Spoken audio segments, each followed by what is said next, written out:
Magpupulag-pulagan ka na lamang ba?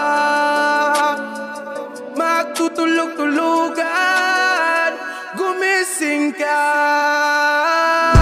Ito na ang oras para lumaban. Huwag kang umatras pag nasa katwiran. Panatilihing bukas ang isipan. Katotohanan ang ating sandigan. Sa kadiliman, huwag matatakot. Pagkat liwanag ang siyang babalot sa ating bayang Pilipinas. Sa ating bayang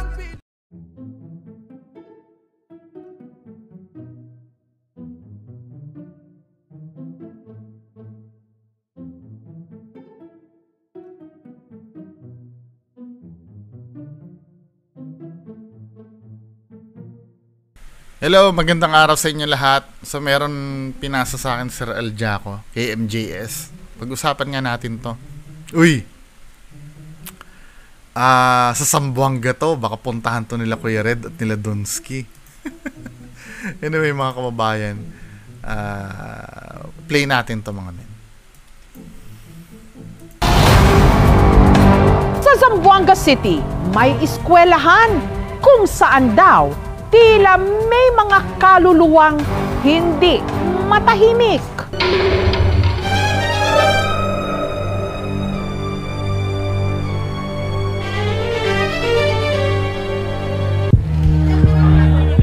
Sa inyo bang mga eskwelahan, meron ding mga kwento ng katatakutan? Hindi dyan sa Carpenter Hill. Pinalabas nila Kuya Red na merong pugot na ulong pare. Na hindi naman pugot na ulong pare, reflection lang ng blackboard. Tinakot niya yung mga estudyante doon. Iba ang paaralang ito sa Zamboanga City. May narinig po ako na parang may tumatakbo. Nararamdaman po ako na palamig sa bato ko. Marahil sasabihin ng iba, baka stressed o pagod lang ang mga teacher at estudyante. Pero paano kung ang kanilang pinagkukwentuhan bigla nang nalitratuhan? Sa mga hindi agad naniniwala, titigang maigi ang litratong ito sa dulo ng pasilyo. So ito yung Napansin din ba kayong parang nakaupong lalaki? Baka naman likha lang ito ng malikot nating imahinasyon. Oo nga, no? Ang nalitratuhan namang tila nakadungaw sa... Napapansin nyo, let's say, ito, dadako tayo na ito ay totoong multo. Ako medyo convinced ako eh. Medyo. Pero tingnan natin yung explanation. Baka may explanation yung mga experts dito.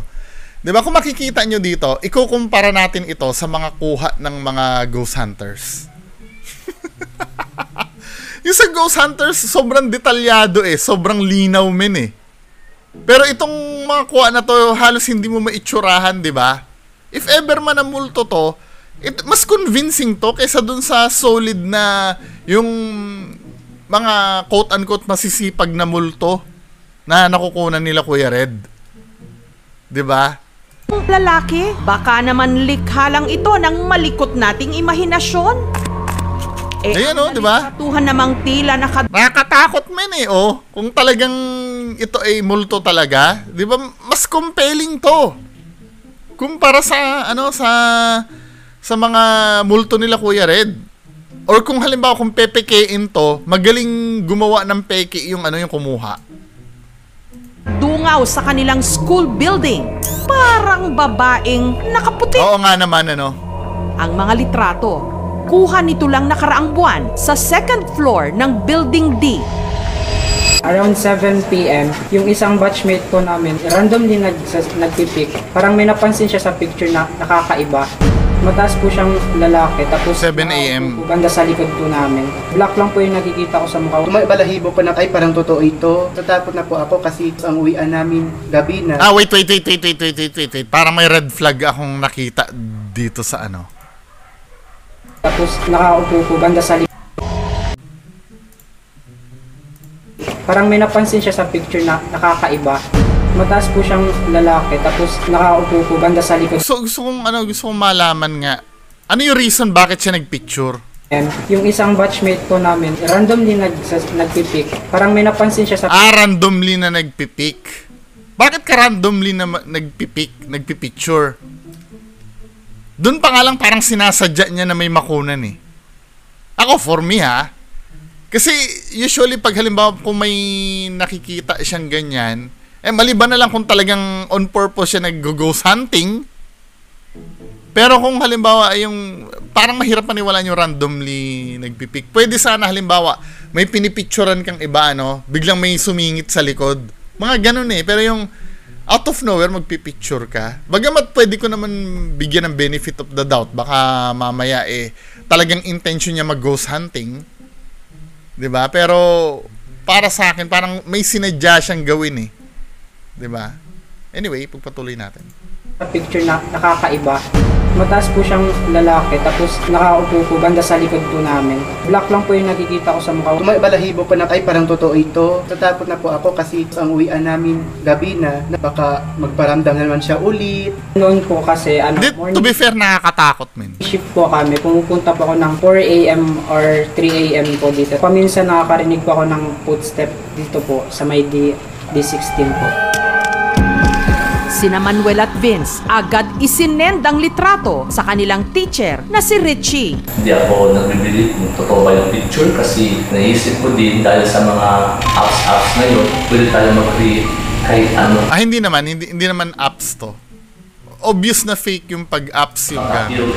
Pero nabili pa ako una-una dahil si Manuel isang sakristan at kilala ko tong bata. Hindi yan nagsisunong ng asinungaling. si Richie mas naging bukas sa pagkukwento. Kinabahan na lang po kasi may experience ako dati dito.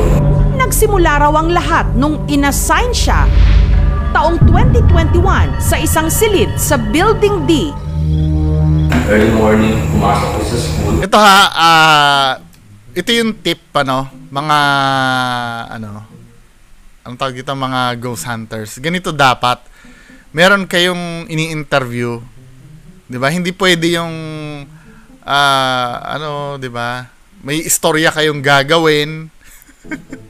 Di ba? Kung wala kayong i-interview, huwag kayong gumawa ng istorya. Doon lang kayo, mag-investigate lang kayo. Pero yung, may marami namatay dito, may nagbigti, di ba? Hindi nawawala yan, nagbigti na yan, men eh. Dapat may backup kayo istorya. Pagpasok ko dito sa classroom ko, walang tao, ako pa lang. Then sa likod ko, may upuan talaga ng move. At hindi raw yon ang una't huling pagkakataon. May isi-share ako sa inyong ganyan. Di ba nag-work ako sa Ace Hardware before? Nakwento ko na ba to? O hindi pa? Ang gawain kasi bilang store officer ka, pag magbubukas ng store kasi magki-clearing kayo. 'Di ba? Iikot muna kami sa selling area, titingnan muna namin kung may problem bago kami magbukas ng store. Iikutin muna namin 'yan. Ngayon, pagka-closing, ganun din ang gagawin. Magki-clearing muna bago isara yung store. Ito, I swear talaga. 'Di ba? Ako yung kasi ako muna yung guard kasi namin si Batok. Batok yung tawag namin eh. Yung guard kasi namin busy munang mag-frisk ng mga uuwi, magkakapkap muna. Usually kasi ang tawag dito? Ang SOP, kasama ko talaga dapat yung guard. Iikot. Para may witness. Halimbawa, pag nakita ko na ganito yung situation, may leak, sasabihin ng guard, iti-take note ng guard. Minsan, pag atat na kaming umuwi, di ba? Hindi na namin nagagawa yung procedure na yun. Ako yung nauuna na mag-clear. Di ba? Tandaan nyo, wala pang SM department store nun sa SM Valenzuela. Yung SM department store na nasa SM Valenzuela, kalahati nun, Ace Hardware. Dati, ganun kalaki yung Ace Hardware sa SM Valenzuela nun. Ako yung nag-iikot, promise talaga, may tumawag ng pangalan ko. Sa likod ko. May tumawag ng, Sir Bungo. Diba? Sir Bungo, Tapos biglang nalaglag yung, alam niyo yung wallpaper, na yung stocks namin na wallpaper, nalaglag yung lahat. Tumatawa-tawa pa ako, men eh. Sabi kong ganun, tangina mo, bato ka. Hindi ako nakikipagbiruan sa'yo. Na-note mo na, sinabi ko, na-note mo na ba to? Itong UPS ng isang computer, hindi gumagana. Kasi, usually pinapatay namin yung UPS ng computer. Patay. Hindi gumagana. I-note mo yan, ha? Tapos nung, basta mabilis ako. Akala ko nasa likod ko talaga, men. Tapos chinek namin yung mga switch ng ilaw, etc.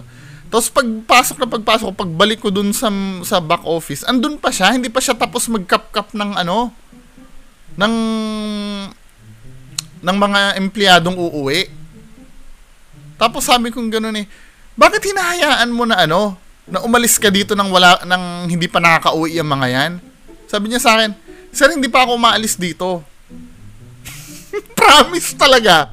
Promise sa inyo. Hindi ako nag-iimbento ng istorya.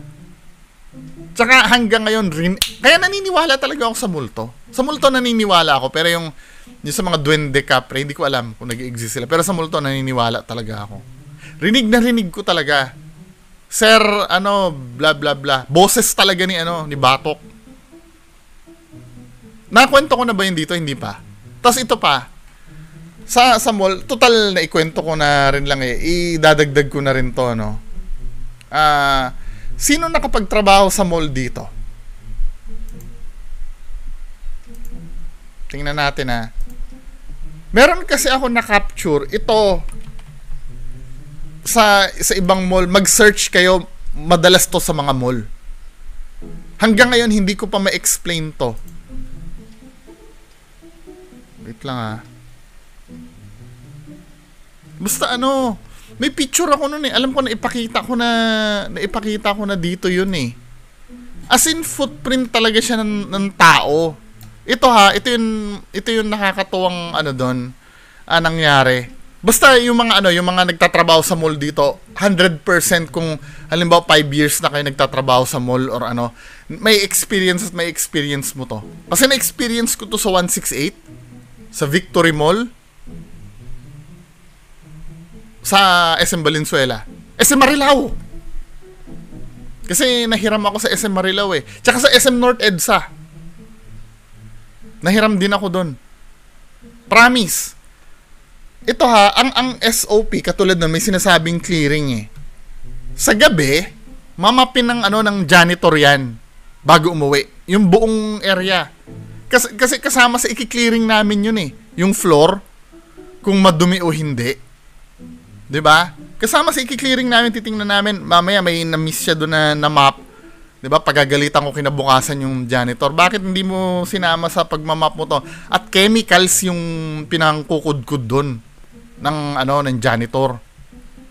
Kinabukasan, magki-clearing uli kami, may footprint ng talagang as in paa talaga. Hanapin ko nga yung gusto ko makita, wait lang ipopost ko to kung makikita ko yung post ko. Hello, hindi ko na makita i-file ko pero i-google nyo i-google nyo footprints sa mall. Ayan ganyan na ganyan, men. 'Di ba?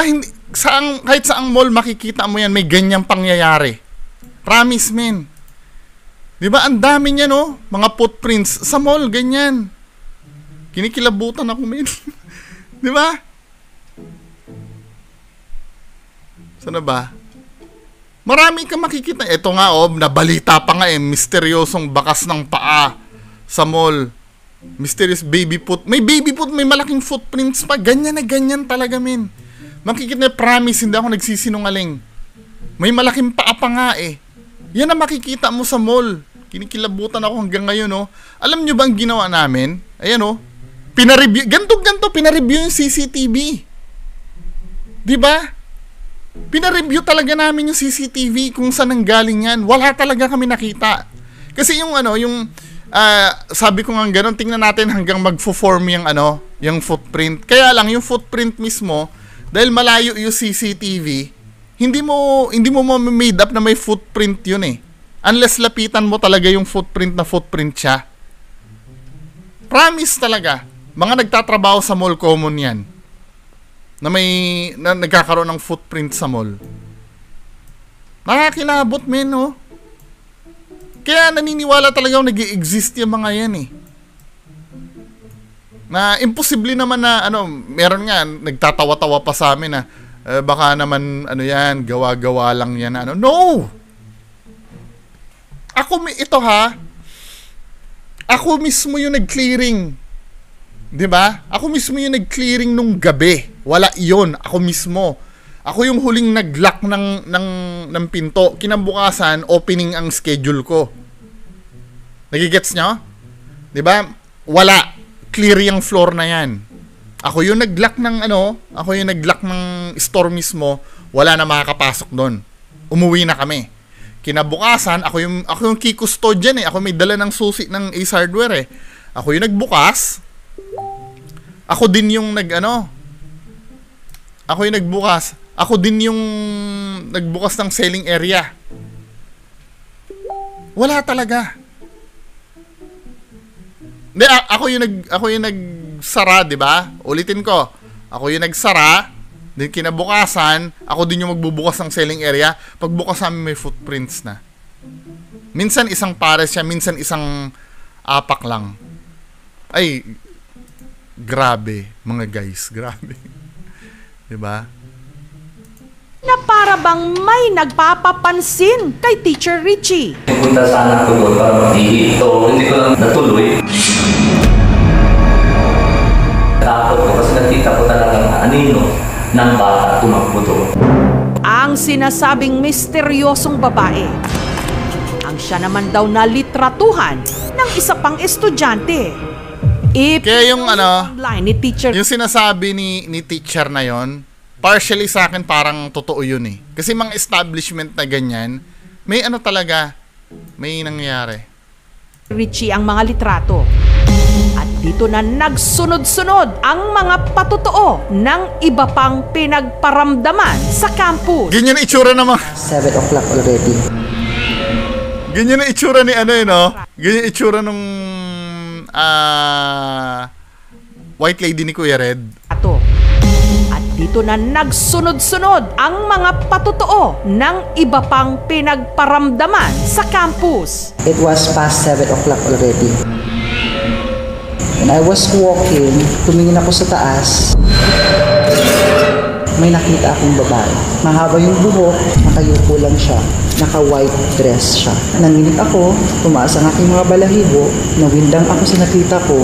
Ang utility personnel namang si Erlinda, madalas din daw pakitaan ng misteryosong babae. Punas ako ng inodoro, tapos bigla nagtuktok sa pinto. Akala ko teacher, tapos binuksan ko ang pinto. Wala akong tao. Natakot ako, sir. Hindi ko nakita ang mukha, pero parang batang estudyante. Susunod, mga estudyante sa Zamboanga City. May nalitratuhang 2 imahe sa kanilang eskwelahan. Nakaupo po banda sa likod po namin. Black lang po yung nakikita ko sa mukha. Tumingin ako sa taas.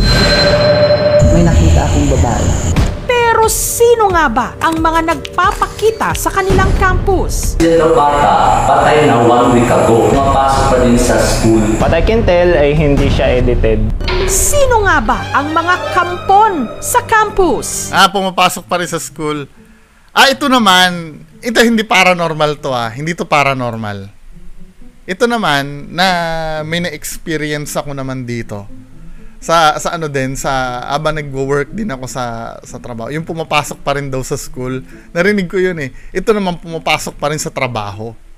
May ganito. May ganito siya, men. Ano na siya, mga siguro 5 years na siya nawala sa SM. 'Di ba? Pumasok pa rin siya after 5 years. Kasi naka-uniform siya na na alam mo yung parang wala sa sarili na baka malate po ako. Kailangang maaga ako dito. Wala siya may pakitang ID, pinatawag ako dun sa baba. Kasi yung employees entrance sa baba kasi. At baka daw tao namin, wala daw dalang ID, nakikiusap na pwedeng pumasok dahil malilate na daw siya. Anong oras na nun? Bumaba ako. Pawisan siya na naka-uniform siya ng Ace Hardware na malilate daw siya. Hindi ko kilala. Sabi ko, hindi ko kilala to. Baka hindi ka dito. Baka sa ibang ka. Hindi sir, dito ako. Malilate na po ako. 'Di ba?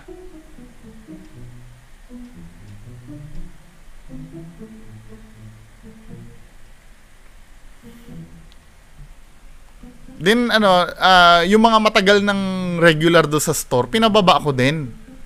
Kilala daw nila yon 5 years na na namatayan ng asawa at anak dati. Siguro na-depress, no? Then biglang nag-travel back in time na akala niya employed pa rin siya. Pero naka-uniform siya, men. Wala lang siyang ID. 'Di ba? Hindi naman paranormal, nakakatakot nga lang na nangyari 'yon. Susunod na.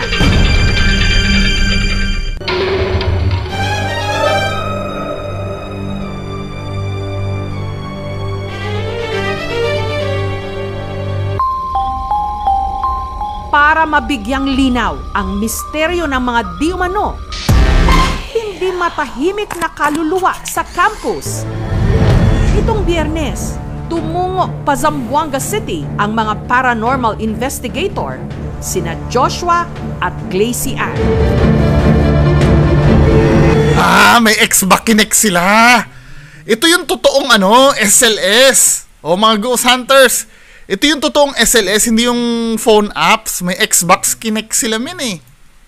Hindi ito yung phone app. Okay to mga to. Sino ba to mga to? Pagpasok may YouTube channel kaya sila? Dingding. I like. Sina Joshua at Glacy Ann, agad daw na may naramdaman.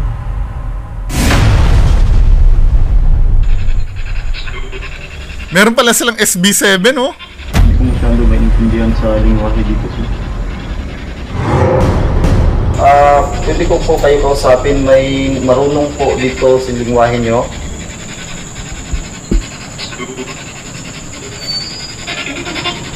Repeat nyo po.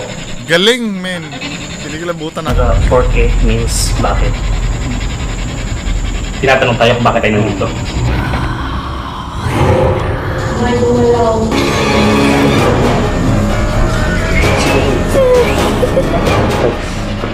Ano yun po?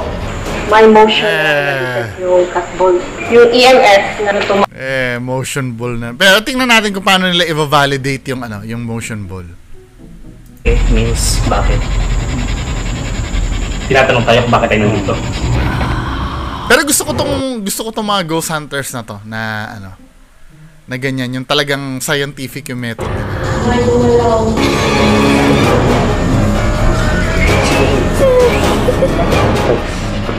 Ano yun po? May motion na na-detect yung catball. Yung EMF na tumaas yung frequency. So yung paggalaw ng motion ball na-validate ng EMF. Okay lang yun.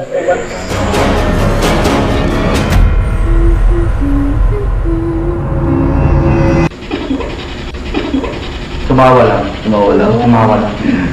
May ustedes ko sa quiere hablar, mensaje, or ayuda.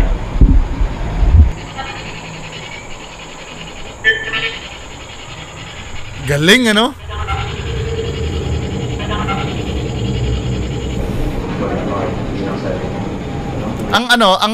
Ang isa pang dito ha, ang isa pang gusto ko dyan sa SB7 Spirit Box. Kasi ang iniisip ng iba, baka mamaya radio signal lang yon na nakaka-capture kaya nagsasalita. Pero yung gumagano nun, yun eh, nagsusweep yun ng frequency eh. Imposible makabuo ka ng isang word doon. Dahil kung makakabuo ka ng dapat, iba ang boses ng ibang dudugsong. Isa lang ang boses, men eh. Wala. Lalaki po, sir? Wala. May lalaki. Wala. Pero yung nagsalita po ay lalaki. Hanggang isang lihim ang kanila raw natuklasan. Walang na ano doon sa SLS nila. Ayuda? Ayuda? Tulong daw. Ayuda is ayuda. May nagsabi ng tulong, babae. Ayuda. Mga narinig natin, no, is yung Chavacano words, i-translate ko na into Tagalog. Wala. Tulong. Tumatawa. Boses ng iba't ibang tao. May lalaki. It bring back memory na ito, na-experience ko ngayon nung high school at saka ngayon. Same experience, feelings. Minsan may nakikita pa akong shadows here and there. Medyo hindi kasi ganun ka-convincing yung spirit box. Kasi maaaring yung mga audio na pumapasok doon is mga kasama lang nila. Paano kasama nila? FM, ano doon FM radio yun Sabi mo kanina? Hindi alam ni Kuya yung konsepto ng spirit box, no? Paano kasama lang nila? Yung mga maririnig ka doon na parang malayo, malapit, o yung nga, may nagtsatsabaka, pa nga na nagsasalita. Kung entity yun, hindi yun ganun ka-fluent magsalita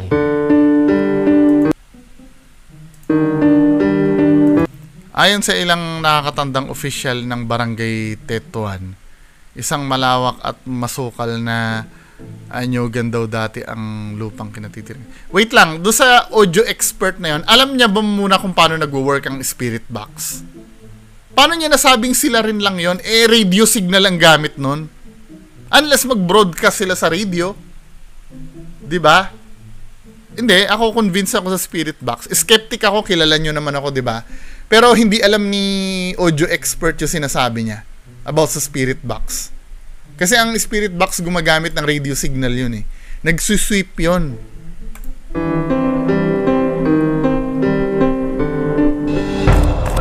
Ang nakunan namang mga litrato sa hallway ng Building B, ipinasuri namin. What I can tell ay hindi siya edited. The subject is really solid kasi meron siyang reflection sa floor. Oo nga, tama. Meron lang talagang nakaupo doon na hindi talaga napansin. Isang malaking Pwede. factor dito yung stress talaga ng tao. So, kulang tayo sa kain, kulang tayo sa tulog. Nagiging vulnerable tayo. Very cultural din kasi ito. Dito sa Pilipinas, especially doon sa mga liblib na lugar, mataas pa yung paniniwala natin sa mga supernatural beings. Siguro ng pangasuaan ng eskwela na patuloy nilang pangangalagaan ang kapangalan ng kanilang estudyante. My main intention to let the students be aware na kailangan natin talaga increase our faith sa may kapal. Kasi karamihan ngayon, mga kabataan, hindi na marunong magdasal.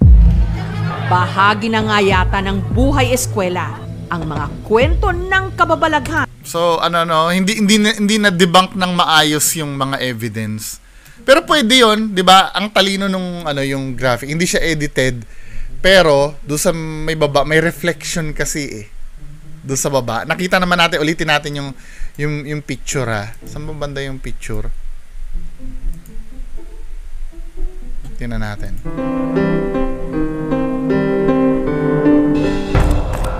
Ayan Kung makikita nyo nga naman dito mga men, may reflection nga dito sa baba. Ito maaari na mukhang may suot siya ID pero maaari ito nakuhanan to. Parang madaling araw pa yata to no? Para sa akin to, nakuhaan lang to ng diba? Ngayon, kung talagang mababack up nila na talagang wala. Kasi imposible mag-random picture kay ibig sabihin may pinicturan ka talaga dyan na tao. Diba? Oo nga, may reflection nga naman Ngayon, kung kaya nga importante pag nagpipicture kang ganyan, dapat multiple times burst para may comparison ka. O dito sa una meron, dito sa pangalawa wala na. 'Di ba? Then ang hindi niya lang na-explain itong ang nakunan namang mga litrato sa hallway ng Building B, ipinasuri namin. What I can tell ay hindi siya edited. The subject is... Ayan ito, hindi niya na-explain to. Really solid kasi meron siyang reflection sa floor. O yung isa, paano yung isa nakatayo? Meron lang talagang nakaupo doon na hindi talaga napansin. So, hindi na pinaliwanag yung isa, no? Tapos itong audio expert nila na to, men, hindi ako convinced. Hindi niya alam ang ano eh. Na pumapasok doon is mga kasama lang nila. What do you mean kasama lang nila? Hindi pwede. Through radio frequency yung nagsasalita eh. Hindi niya naiintindihan. Ganito, men, ano, ang spirit box ay parang ordinaryong transistor radio. Pagka nag-on ka ng ng AM or FM, may maririnig kang boses, tama? 'Di ba? Ang spirit box same din. Kaya lang ang ginagawa ng spirit box, nagsusweep siya ng frequency ng channel, nagsusweep siya ng channel ng milliseconds, pa iba-iba siya ng signal. Kaya imposible, kasi minsan ang mangyayari, pwedeng sabihin na, hindi, baka ang naririnig mo lang ay, let's say, AM radio. Akala mo multo yung nagsalita. Hindi pwede. Kasi nagsusweep nga ng channel ang spirit box eh. Hindi ka pwede makabuo ng one word dyan na isang boses lang. Pwede ka makabuo ng sentence siguro. Sa unang radio station, sinabi, hello. Sa pangalawang radio station, ako. Pangalawang radio station, si.